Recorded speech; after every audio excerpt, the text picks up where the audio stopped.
Welcome to the Toyota Halftime Show.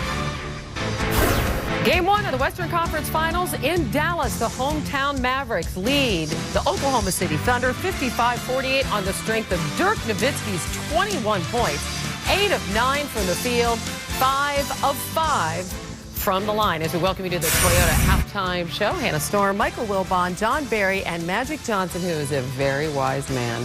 In case you didn't realize it before tonight, he said Dirk Nowitzki would be the big player in the game, and also that it would come down to the Dallas bench. So at least for one half, you're a genius. Well, rust? I thought Dallas was supposed to be rusty. Dirk is 8 for 9, 21 points in the first half. I've always said this, no power forward or no center can handle Dirk. He's been amazing. He set the tone for the entire team. And then that powerful Dallas Maverick bench has scored 27 points between J.J. Barea and Jason Terry and all the other guys. This team is just playing amazing. And what I see too, JB, I see a tired Westbrook. I see a Oklahoma Thunder team that looks a little tired because they're not pushing it like they normally have in that Memphis series. Well, 7 games as opposed to Dallas with the layoff and a 4-game series. And credit Oklahoma City for doing a pretty good job on the three-point line. This was a huge area for this team. If they're going to stay in this game, a 7-point game, they're obviously right there. They're still within reach. And what they're doing is they're not allowing three-point shots. You see here, great contest. You're up in guys' face. Peja Stojakovic, 3 feet behind the line. That's fine. It's contested. Now, when you do a poor job, you run J.J. Barea off the 3. Good job there. But now you've got to account for the other side. They don't do that. Maynard comes in, gets to Terry, hits the first one. They wind up hitting 4 in the half. But credit Oklahoma City. They've done a nice job. 7 points on the road in Game 1. They have themselves right where they need to be. But Westbrook, 1 for 8 in the first half. 1 for 8, and it's the 2 assists and 2 turnovers that's sort of getting away from the Game 7 performance, which was brilliant. Not just because it was a triple-double, but the 14 assists were the big thing there. If Kevin Durant is 6 for 8, that means he probably ought to be 8 for 10 or for 11. He should probably have more shots, and you want to see Westbrook, adjust those shots down and get his assists up. But that dynamic, it's early, but hearing you guys say they may be tired, what about that zone? I mean, how much is the zone having to do with Westbrook's inability to get into the basket? Well, I would say this, Russell has to get a clear understanding on what's going on the basketball court. The thing, I like him. I love him as a player. But when you got Kevin Durant rolling like Dirk was rolling, Dallas said, here, Dirk, keep shooting the basketball. He didn't do that for Kevin Durant. And that's where he has to understand how to, if my man is hot, let me get Kevin Durant more shots. And then if I'm not hot, let me get my other teammates involved. So he's making poor decisions. Poor decisions, and also, too, he's not being aggressive.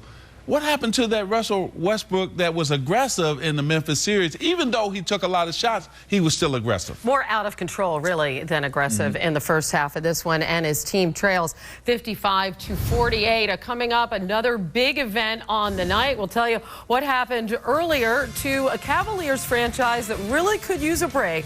They certainly got one. A terrific story. What the top pick means for Cleveland. The Toyota Halftime Show is brought to you by Toyota. Back to the Toyota Halftime Show. We are Texas. It's not just a motto. It's the pride of the Lone Star State. The burnt orange in our veins. And the reason you don't mess with Texas. Longhorn Network, coming August 2011. A little Matthew McConaughey there. All right, Toyota Sports Nation taking us to Secaucus, New Jersey. The Cavaliers, represented by Daniel Gilbert's really inspirational 14-year-old son, Nick. They won the top pick in the draft. With more, here's Mark Jones and Jay Billis.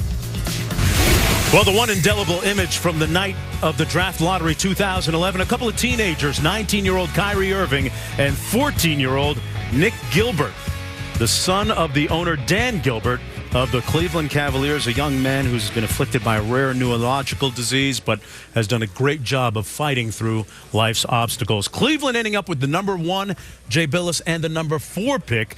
Kyrie Irving, is he the number 1 pick in the draft? I think he is. In a league that has gone toward point guards, that's the trend. I think Kyrie Irving is the guy that will be selected ultimately by Cleveland. He is an outstanding point guard prospect, a true point guard, a guy who is outstanding in the open court, terrific in transition. Reminds you a little bit of Chris Paul with the way he plays. Very good in isolation situations, pick and roll, efficient. He shoots it really well, can shoot it out the three-point range and knocks down his free throws, and very crafty. He can change pace and direction. But he's not a no-brainer. Derek Williams of Arizona, the most productive and the most efficient big guy in the country last year, gets to the free throw line 9-10 times a game as an Arizona Wildcat. Enes Kanter from Turkey, big body, knows how to use it inside, outstanding rebounder. And Kemba Walker won a national championship with UConn last year, a guy with tremendous heart at the point guard position. And Brandon Knight, just 18 years old, an outstanding shooter and a guy that's got a lot of growth at the point guard position. But I think Kyrie Irving is going to be taken overall number 1. The question is for Cleveland, who did they take with number 4? But having the 1 and 4 pick gives them a little bit of leverage, gives them some choices to make. They may want to move him. I doubt it, but they may want to. A good dilemma to have. Our Heather Cox asking Dan Gilbert, the owner of the Cavaliers, after the draft lottery, would it be Kyrie Irving?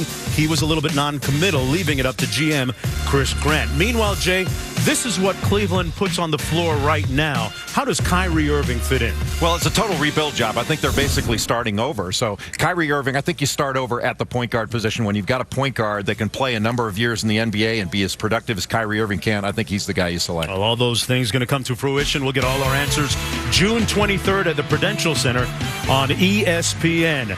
Nick Gilbert was the right man for the occasion and the Cavaliers. Back to you. Thanks, Mark. For more, log on to ESPN.com and search Sports Nation for more. Join us for the second half from Dallas, where the Mavericks lead the Thunder 55-48. We'll see you right after the game for Game 1 reaction and analysis on SportsCenter.